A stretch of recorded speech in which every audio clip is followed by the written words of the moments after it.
नमस्कार दोस्तों, स्वागत है आपका। आज हम बात करने वाले हैं दोस्तों कि जो संत होते हैं हमारे जीवन में, मतलब जो पृथ्वी पर संत जिन्हें हम देखते हैं, बहुत ही पवित्र लोग जो दिखते हैं, जो मतलब उनकी जो लाइफस्टाइल है वो आम इंसान से बहुत अलग होती है। उनको देखकर ही पता चलता है कि हम में और उनमें बहुत कुछ अलग है। ऐसे जो संत इंसान होते हैं वो किसी भी जाति धर्म में जन्म ले सकते हैं, लेकिन फिर भी वो इंसानियत के लिए काम करते हैं। ऐसे लोग आखिर कौन होते हैं? बहुत लोगों को ऐसे सवाल पड़ता होगा कि हम जैसे ही वो आत्माएं होती है या फिर उनमें और हम में आखिर फ़र्क क्या है? उनकी जो जीवन जीने की शैली है या फिर जिस तरीके से वो जीवन जीते हैं वो इतना अलग क्यों लगता है? या फिर वो लोग, मतलब होता है ना कि वो एक अलग ही लेवल के लगते हैं क्योंकि वो हमसे बहुत अलग होते हैं। तो आखिर उनमें और हम में फ़र्क क्या है, या फिर वो जो है दोस्तों वो आखिर कौन होते हैं? इसके बारे में आज चर्चा करेंगे। मैंने एकदम इस वीडियो चैनल के शुरुआत में इस पर एक वीडियो बनाई थी, तो मैंने सोचा कि उसके बाद मुझे जितनी चीज़ें पता चली उनके बारे में मैं फिर से मतलब उसमें ऐड करूँ। तो इस वजह से ये मैं विषय आपके सामने फिर से रखने की कोशिश कर रहा हूँ। देखिए दोस्तों, जैसे आत्मा का जो सफ़र है, इसके लिए हमें जो आत्मा का सफ़र है उसको देखना बहुत ज़्यादा इम्पॉर्टेंट है। जैसे हम देखते हैं कि हमारी जो आत्मा होती है वो आत्मलोक में रहती है, और आत्मलोक में कुल मिलाकर 7 लोक है। उस 7 लोक में हम जिस हमारे मतलब कर्म के हिसाब से हम कितने आगे होंगे कितने पीछे होंगे, ये निर्धारित होता है। तो जो संत होते हैं उनका भी हमारे ही जैसे होता है। ऐसा नहीं है कि वो अलग ही, मतलब उनका जीवन अलग होता है या फिर उनका लोक ही अलग होता है, ऐसा नहीं होता। तो जो संत होते हैं वो ऐसे होते हैं जिन्होंने जो 7 लोक है उसको बहुत ही अच्छे से पार किया है। बहुत लोग, मतलब मुझे लगता है विस्पयन रतु ने भी ये कहा था दोस्तों कि जो कभी कभी बहुत ही पवित्र लोग हमें दिखाई देते हैं, समझो कोई एक आत्मा अभी 7वें लोक को भी पार करने वाली है, इतनी पवित्र वो आत्मा अब है, लेकिन एक समय ऐसा भी था कि वो पहले लोक में भी थी। ऐसा भी होता है। ऐसे भी होता है कि जो बहुत ही निचले स्तर की आत्माएँ होती है वो भी बहुत आगे जा सकती है। तो ऐसा नहीं है कि उनका जन्म 4थे लोक में हुआ था और उसके बाद ही वो, बहुत सारी आत्मा मतलब निचले स्तर पर जाती ही नहीं, वो ऊँचे मतलब अच्छे काम करके ऊपर ही जाते हैं। तीसरे लोक में भी वो नहीं आते, दूसरे में भी नहीं, और पहले लोक का सवाल ही उनके जीवन में नहीं पड़ता। लेकिन कुछ ऐसी भी आत्माएं होती है दोस्तों जो 7वें लोक को आज पार करने वाली है, कहीं ना कहीं उनको मोक्ष मिलने वाला है, लेकिन फिर भी हो सकता है कि उनका एक समय ऐसा भी बीता हो कि वो पहले लोक में आई होंगी। तो इस तरीके से ये सारी घटना चलती है। तो ये जो संत होते हैं वो आखिर कौन होते हैं? तो ज़्यादातर ये देखा गया है कि ये जो संत होते हैं ये ऐसी आत्माएं होती है ज़्यादातर जो एक तो 7वें लोक की होती है, या फिर हो सकता है कि वो 7वें लोक को भी उन्होंने पार किया हो। लेकिन मतलब ज़्यादातर नहीं देखा जाता कि जो संत, मैं संत की बात कर रहा हूँ, कोई सिर्फ अच्छा इंसान है, उसमें 4-5 अच्छे गुण हैं तो वो संत नहीं हुआ। संत मतलब जैसे हम, मतलब जैसे संत कबीर जी, संत साईं बाबा जी, या फिर संत तुकाराम, संत ज्ञानेश्वर, ऐसे लोगों को मैं संत बोल रहा हूँ। इसलिए मैं मतलब ये हमें समझना होगा कि ज़्यादातर ये देखा गया है कि ऐसे जो लोग होते हैं, एक तो ये 7वें लोक के हो सकते हैं या फिर 7वें लोक से भी परे होते हैं। मतलब कहीं ना कहीं ये ज़्यादातर ऐसी आत्माएं होती है जिनको मोक्ष मिल गया है। 7वें लोक की कोई आत्मा है तो उसको मोक्ष अब तक नहीं मिला, लेकिन वो बहुत करीब होती है मोक्ष के। 7वें लोक से परे उनको मोक्ष मिलता है। जब उनको मोक्ष मिलता है दोस्तों, तो उनका एक कहा जाता है कि नया आयाम शुरू होता है। मतलब जैसे हमारे साधारण जो आत्माएं होती है उनके ये 7 लोक है, लेकिन उनका एक नया ही आयाम वहाँ पे चालू होता है। वहाँ पे उनको फिर से पृथ्वी पर आने की ज़रूरत नहीं पड़ती। तो इस तरीके से ज़्यादातर ये देखा गया है कि ये 7वें लोक की एक तो आत्माएँ होंगी या फिर उससे परे वाली आत्मा हो सकती है। या फिर बहुत बार ये भी देखा गया है दोस्तों कि जो 7वें लोक से परे आत्माएं होती है, समझो कोई आत्मा 7वें लोक में है तो वो बहुत ही अच्छे से अपना पृथ्वी पर जन्म लेके विकास कर सकती है, या फिर आत्मलोक में भी ज़्यादातर वो रह सकती है। उसके मन में जो भी इच्छा होगी उस तरीके से वो अपने जीवन में आगे बढ़ेगी। लेकिन जो 7वें लोक से परे आत्माएं होंगी उनको पृथ्वी पर जीवन लेने की कोई ज़रूरत नहीं होती। लेकिन ऐसी जो ज़्यादातर आत्माएं होती है वो पृथ्वी पर इसलिए आती है क्योंकि वो लोगों के लिए कुछ करना चाहती है। आपने ऐसे बहुत लोगों को देखा होगा, मैं आज भी देखता हूँ कि उनका सब कुछ अच्छा चल रहा होता है, बहुत ही अच्छा, मतलब कारोबार अच्छा चल रहा है, मतलब घर पे बैठ के भी वो अच्छी ज़िंदगी जी सकते हैं, लेकिन फिर भी वो लोगों के लिए कुछ करने की कोशिश करेंगे। मतलब क्या है कि उनका मन नहीं मानता कि मैं सिर्फ अपनी ज़िंदगी जीऊँ, उनके मन में ही आता है कि मैं किसी के लिए कुछ कर सकूँ।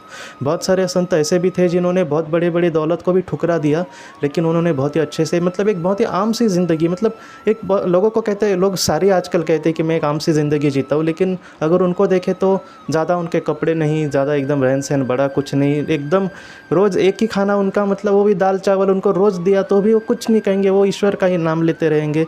और कुछ तो संत ऐसे थे दोस्तों जिनकी ज़िंदगी इतनी गरीबी में काटी कि 2 वक्त की रोटी भी उनको नहीं मिलती थी। तो इस तरीके से बातें हैं। जो संत होते हैं वो ज़्यादातर ये होते हैं कि जिनको फिर से जन्म लेने की कोई ज़रूरत नहीं होती, लेकिन समाज के कल्याण के लिए, लोगों को राह दिखाने के लिए, या फिर लोगों के जीवन का भी सार्थक करने के लिए। आप सोचिए कि कितने संत होकर गए, उन्होंने करोड़ों लोगों की ज़िंदगी बदल दी। उनको ये बताया कि सच्चा जीवन कौन सा है, उनको ये बताया कि जीवन आखिर क्या है, जीवन में हमें क्या करना चाहिए, जीवन में किन मूल्यों को इम्पोर्टेंस देनी चाहिए, ना कि अपने स्वार्थी जीवन को। तो इस तरीके से जो बड़ा बड़ा इंसान होते हैं दोस्तों, मुझे लगता है कि उन लोगों ने जो हमें उपदेश कहे उनकी, वो तो मतलब हमें जितना हो सके उस पर चलने की कोशिश करनी होगी, लेकिन हमें ये भी देखना होगा कि वो लोग अपने जीवन में किस तरीके से आगे बढ़ गए। मैं आपको एक सच कहता हूँ, एक संत और हमारी सोच कैसी अलग होती है, इसके बारे में आपको सच कहता हूँ कि संत ज्ञानेश्वर जो थे, उनके वो एक कुल मिलाकर 4 भाई बहन थे। उनकी एक बहन थी, उनका नाम मुक्ताबाई। एक बार वो रास्ते से चल रहे थे, तो क्या हुआ कि मतलब संतों की कैसी सोच होती है, उनको एक सोना का मतलब कोई चीज़ सोने की पड़ी हुई दिखाई दी ज़मीन पर। तो उनको ये लगा कि मैं तो इतना मतलब बड़ा श्रेष्ठ इंसान हूँ, मतलब ऐसे वो उनके मन में आया कि मैं तो इसको नहीं उठाऊंगा, लेकिन मेरे पीछे से मेरी बहन आ रही है। तो उनको ये लगा कि मेरी बहन का कंट्रोल अपने आप पर नहीं रहेगा, हो सकता है कि वो फटक से उस सोने को मतलब ले। तो इन्होंने क्या किया, जानबूझकर उसमें थोड़ी सी मिट्टी डाल दी ताकि अपनी बहन से कोई पाप ना घटे और वो उस सोने को ना उठाए।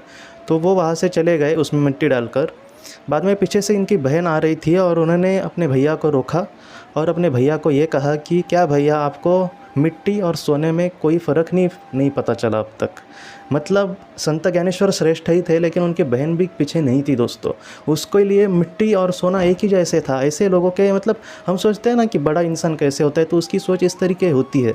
मुझे लगता है सेम रामकृष्ण परमहंस जी ने भी यही कहा है कि एक सच्चा संत या फिर सच्चा पवित्र इंसान कौन है, जो मिट्टी, सोना, पत्थर इसको एक ही नज़र से देखे। जैसे भगवान श्री कृष्ण जी ने भी कहा है कि सारे लोगों को तुम मेरी नज़र से देखो। इसलिए ऐसे जो संत होते थे, वो उनका अगर किसी ने बुरा किया फिर भी वो किसी का बुरा नहीं सोचते थे। क्यों? क्योंकि उनको किसी पर गुस्सा ही नहीं आता। उनके मन की धारणा ही कुछ ऐसी होती है। यही एक ऐसी चीज़ है जो हमें और उनमें मतलब एक बहुत बड़ा फ़र्क बीच में डाल देती है। लेकिन इसका मतलब ज़रा भी ये नहीं कि वो बड़े ही है और हम छोटे ही है। एक आम इंसान दोस्तों, संत उसको बनने में ज़्यादा वक्त नहीं लगेगा। मेरी ये बात हमेशा याद रखना। हमें लगता है कि संत बनना मतलब बहुत कंट्रोल चाहिए, अगर ऐसा कुछ नहीं है। मैं आपको सच कहता हूँ, अगर स्थित प्रज्ञता हम अपने आप में लाने की कोशिश करें, स्थित प्रज्ञता सिर्फ हमें लाने के लिए 5 साल समझो अपने जीवन के लगे, फिर भी 6ठे साल में हम संत बन सकते हैं। क्योंकि स्थित प्रज्ञता जो है वो इंसान को इस तरीके से कंट्रोल में रख सकती है जिससे हम आराम से मतलब बड़े बड़े फैसले ले सकते हैं। जैसे मिट्टी और सोने का, अगर स्थितप्रज्ञता इंसान अगर में हो तो वो ये सोचेगा कि मेरे जीवन में अगर कुछ मुझे मिलना है तो ईश्वर कहीं ना कहीं से देगा, लेकिन मैं दूसरे की जो मतलब वस्तु है उसमें मैं नज़र नहीं डालूंगा। इस तरीके से अगर उसने सोचा तो आप सोचिए ना, आराम से वो मिट्टी और सोने में फ़र्क करना मतलब उसमें आराम से आ जाएगा। तो ये ऐसी चीज़ें हैं। जीवन जो है दोस्तों, असल में ये जो संत होते हैं वो जीते हैं। वो लोग इस दुनिया से चले जाते हैं। जैसे मैं स्वामी विवेकानंद जी की बात करूं कि उनका जन्म हो क्या 150 साल भी बीत गए, लेकिन 150वीं उनकी जयंती कितनी बहुत ही धूमधाम से मनाई गई। सबसे महत्वपूर्ण बात यह है कि एक इंसान जाने के बाद 150 साल के बाद भी उसकी आज याद निकाली जाते हैं। उनके पोस्टर हम घर पे लगाते हैं, उनके विचारों का, उनके जो क्योट्स है वो भी आज लोगों में आज घूमते हैं। महत्व यही है दोस्तों। नहीं तो एक मतलब आम इंसान को कहाँ पे याद रखा जाता है। लेकिन इसका मतलब ये भी नहीं कि जिन लोगों को मतलब जाकर इतने साल हुए और उनको हम याद रखें मतलब वो अच्छा इंसान हो सकता है। ऐसा हमेशा नहीं होता। कभी कभी कुछ बुरे भी इंसान होते हैं जो मैं अच्छा हुआ ऐसा दिखाते हैं और लोग भी उनके मतलब पीछे जाते हैं, क्योंकि वो दिखाते ही ऐसे है जैसे आज भी बंधु साधु संत वगैरह ऐसे अपने मतलब भगवा कपड़े डालेंगे और दिखाएंगे कि मैं कितना अच्छा हूँ, लेकिन हमेशा ही वो अच्छे होते हैं ऐसा नहीं है। लेकिन ऐसे जो साधु संत होते हैं दोस्तों, वो ज़्यादातर बहुत ही पवित्र आत्माएँ होती है। ये लोग जो आते हैं, बहुत लोगों को ऐसा भी लगता है कि अगर कोई 7वें लोक से परे इंसान मतलब कोई मोक्ष का अधिकारी आत्मा यहाँ पर आई होगी और उसने अगर बहुत ही लोगों का अच्छा कल्याण किया तो उसको भी, उस इंसान को भी बहुत पुण्य मिलेगा और वो और भी आजम मतलब और भी आगे जाएगी।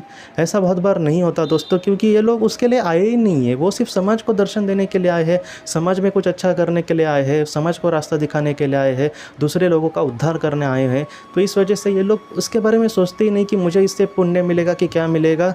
ये कहेंगे कि मैं सिर्फ अपना काम करने आया हूँ, ये कोई नौकरी नहीं है कि मैं कुछ काम करूँ और उसका मुझे कुछ मिल जाए।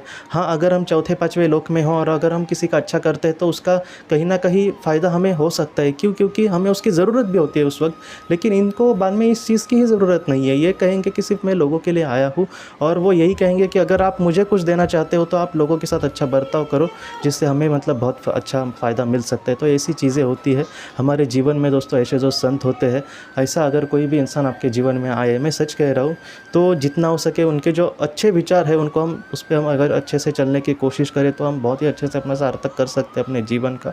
इस वजह से जितना हो सके एक अच्छा इंसान बनकर दोस्तों हमें इस जीवन से जाना है। एक अच्छा ऐसा इंसान बनना है कि जो हमारा ही नहीं बल्कि हमारे साथ भी जो लोग होते हैं उनका भी जीवन का उद्धार करे। एक ऐसा इंसान बनना है जो लोगों के कहीं ना कहीं सपने पूरे करे, अगर सपने ना हो पूरे फिर भी उनको जीवन जीने की हिम्मत दे। ऐसा इंसान बनने की हमेशा हमें कोशिश करनी होगी। आज के इस भाग को लेकर अगर आपके कोई भी सवाल हो तो आप ज़रूर पूछें, जितना हो सके मैं उसका आपको जवाब देने की कोशिश करूँगा। हम अपनी अगली वीडियो में मिलते हैं। आप अपना अपने परिवार का ख्याल रखना। आपका बहुत बहुत धन्यवाद। ज़िंदगी की रोशनी ये संस्था ऐसे लोगों के लिए काम करती है जिन्होंने किसी अपने को खोया है, या फिर जो लोग अपनी ज़िंदगी में बहुत ही ज़्यादा दुखी है। जो लोग इस संस्था से जुड़ते हैं उनको तकरीबन 50 किताबें भेजी जाएगी उनके व्हाट्सएप पर या फिर ईमेल पर। ये किताबें आत्मलोक या फिर मौत के बाद हमारे साथ क्या होता है, इन सारी चीज़ों की आपको पूरी तरह से जानकारी देगी। और इसके साथ साथ आपको एक पास्ट लाइफ रिग्रेशन थेरेपी की ऑडियो भी भेजी जाएगी। इस ऑडियो की मदद से आप घर बैठे अपनी पास्ट लाइफ रिग्रेशन करने की कोशिश कर सकते हो। बहुत लोग पास्ट लाइफ रिग्रेशन थेरेपिस्ट के पास किसी कारण के वश नहीं जा सकते, तो ऐसे लोगों के लिए मदद के लिए ये ऑडियो तैयार की गई है। तो आप ज़रूर इस संस्था से जुड़े। इस संस्था से जुड़ने के लिए सामने जो व्हाट्सएप का नंबर दिया है आप कृपया उस पर संपर्क करें। आपका बहुत बहुत शुक्रिया।